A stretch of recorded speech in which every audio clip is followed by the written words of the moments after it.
নমস্কার বন্ধু, ঝুমা রেসেলে সকলকে স্বাগত। আজকে সকলের একটি প্রিয় রেসিপি নিয়ে চলে এসেছি, মাছের চপ, যেটা আমাদের সকলের কাছে খুব খুব প্রিয়। চলুন তাহলে দেখে নিন আমি কিভাবে রেসিপিটা করলাম। এর জন্য প্রথমেই করে নেব একটা ভাজা মশলা।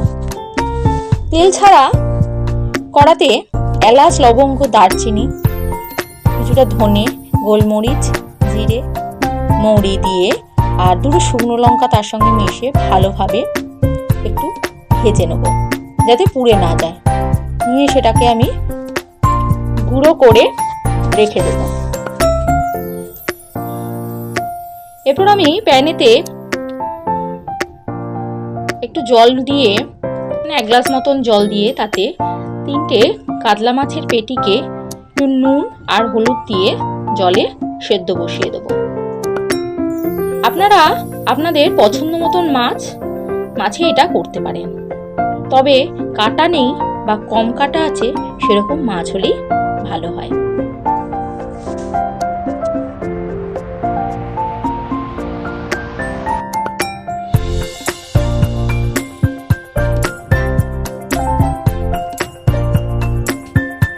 এই রেসিপিটি করার জন্য বেশ অনেকটা পেঁয়াজ লাগবে, তাই আমি পেঁয়াজগুলো ছোট ছোট করে কেটে নেব। সাথে আদা ও রসুনকেও আমি ছোট ছোট করে কেটে নেব। এতে আমি কোনো বাটা মশলা ব্যবহার করব না। দেখুন আমার সমস্ত উপকরণগুলো কাটা হয়ে গেছে।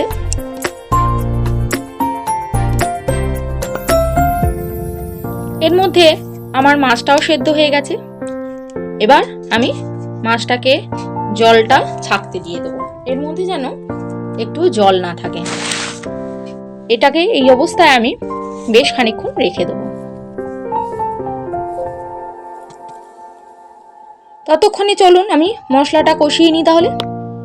তার জন্য পরিমাণ মতন তেল আমি ফ্রাইং প্যানে দিয়ে দিয়েছি। খুব বেশি তেলও দেবেন না, মোটামুটি যাতে পেঁয়াজগুলো কষানো যায় এরকম মাপে তেল দেবেন। তো দিয়ে তাতে কুচানো পেঁয়াজগুলো দিয়ে দিলাম এবং সামান্য বা 1 চামচ মতো নুন আমি এতে অ্যাড করে দেবো, যাতে পেঁয়াজটা তাড়াতাড়ি নরম হয়ে যায়। এইভাবে আমাকে খানিকক্ষণ নাড়াতে হবে।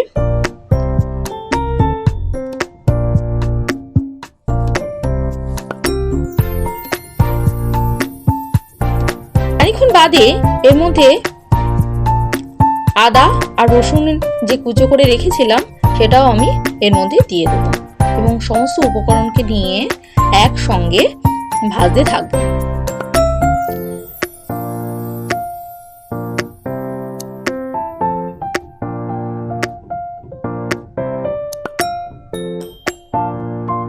এটা একটু নরম হয়ে যাবে, তখন আমি এর মধ্যে দিয়ে দেবো সামান্য একটু চিনি, কয়েক দানা চিনি,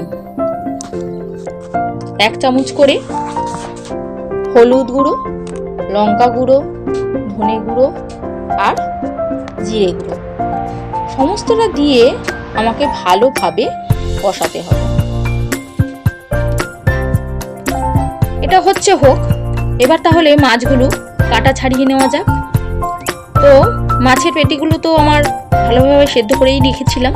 তো এবার এটাকে ভালোভাবে আমি কাটা ছাড়িয়ে নেব, একটু যেন কাটা এর মধ্যে না থাকে। আর একটা বড় মাঝারি সাইজের আলুকে আমি আলাদা করে সেদ্ধ করে রেখে দিয়েছিলাম, সেটারও খোসা ছাড়িয়ে ভালোভাবে ম্যাশ করে নেব, যেন কোনো শক্ত বা দানা দানা ভাব এর মধ্যে না থাকে। এদিকে আমার মশলাটা কষা হয়ে গেছে, এতে আমি মাছগুলো দিয়ে দেব, আবার ভালো করে কষাবো।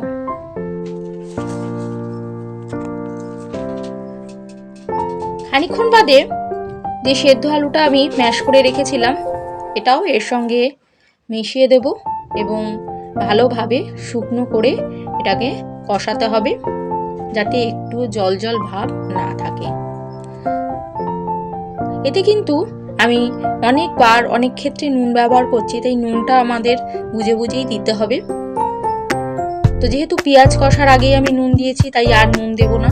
এরপর আমি সবশেষে যে গুঁড়ো মশলাটা তৈরি করে রেখেছিলাম শুকনো কলায় ভেজে, সেই মশলাটার 2 চামচ এতে দিয়ে দিলাম। দেখুন কেমনভাবে আমার পুরোটা শুকিয়ে গেছে। এবার এটাকে আমি ঠান্ডা করতে দিয়ে দেবো।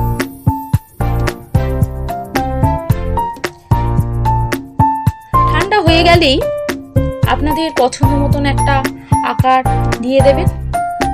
আমি আমার পছন্দ মতন আকার করে নিই। তাহলে আমি আজ 2 রকম শেপের করে এটাকে ভাজবো। দেখুন তাহলে কিরকম শেপে আমি করি এটা।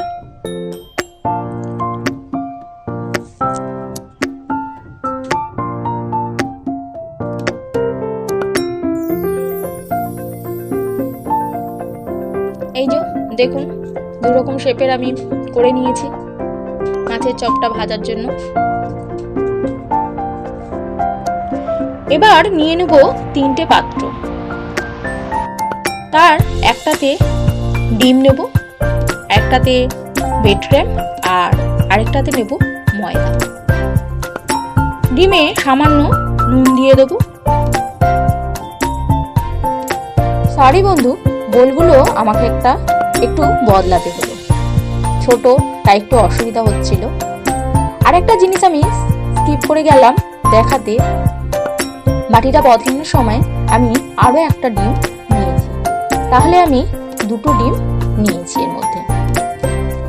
এইভাবে চপটাকে নিয়ে প্রথমে ময়দায়, তারপর ডিমে, শেষে বেডক্রেমে ডবল কোট করার জন্য আবার ডিমে, লাস্ট বেডক্রেমে দিয়ে তুলে রেখে দেব।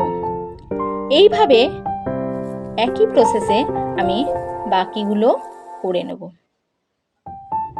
একবার শুকনোতে, একবার ডিমে, একবার শুকনোতে, একবার ডিমে, এইভাবে করার জন্য আমাকে 2টো হাতই ব্যবহার করতে লাগলো। এই যে আমার সমস্তটা রেডি হয়ে গেছে। এবার কড়াতে তেল চাপিয়ে তেলটা ভালোভাবে গরম হলেই ভেজে নেব সমস্ত মাছের চপগুলো। আমার আজকের রেসিপিটি কমপ্লিট। এইভাবেই বানিয়ে ফেলুন বাড়িতে, আর স্যালাড আর সসের সঙ্গে খেয়ে দেখুন কেমন লাগে।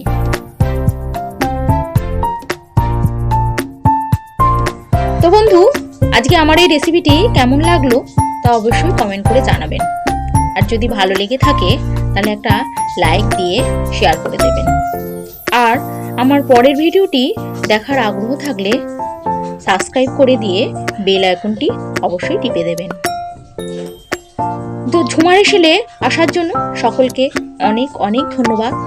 সবশেষে বলবো নমস্কার বন্ধু, সুস্থ থাকুন, ভালো থাকুন।